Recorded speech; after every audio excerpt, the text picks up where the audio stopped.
संविधान महिलाओं को राष्ट्रपति बनने का अधिकार देता है, वरना धर्म को चलाने वाले लोग महिलाओं को तन ढकने के लिए मूलाकर तक वसूलते थे। और वही माइंडसेट वाले आज उस छुआछूत जाति और धर्म के आधार पर जो भेदभाव होता है, जो यूजीसी का बिल है, उस पर विरोध कर रहे हैं।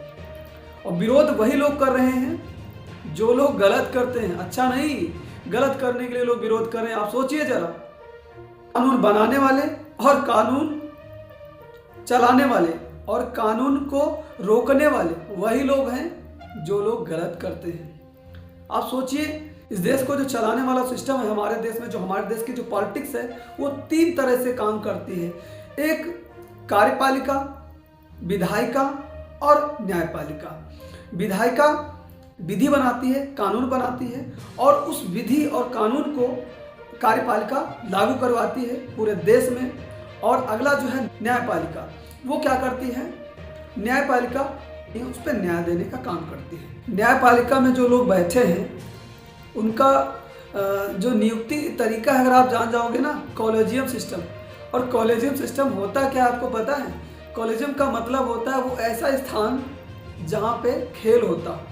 तो खेल खेलने का जो स्थान होता है, इसको कॉलेजियम बोलते हैं। तो सोचिए, जब कॉलेजियम का मीनिंग ये है तो वो लोग करते क्या होंगे, किस तरह से न्याय की व्यवस्था पर, न्याय की जगह बैठकर किस तरह से खेल खेलते हैं लोगों के साथ। और किसी तरह का कोई अगर बिल आता है तो उस पर इतनी जल्दी प्रक्रिया नहीं होगी।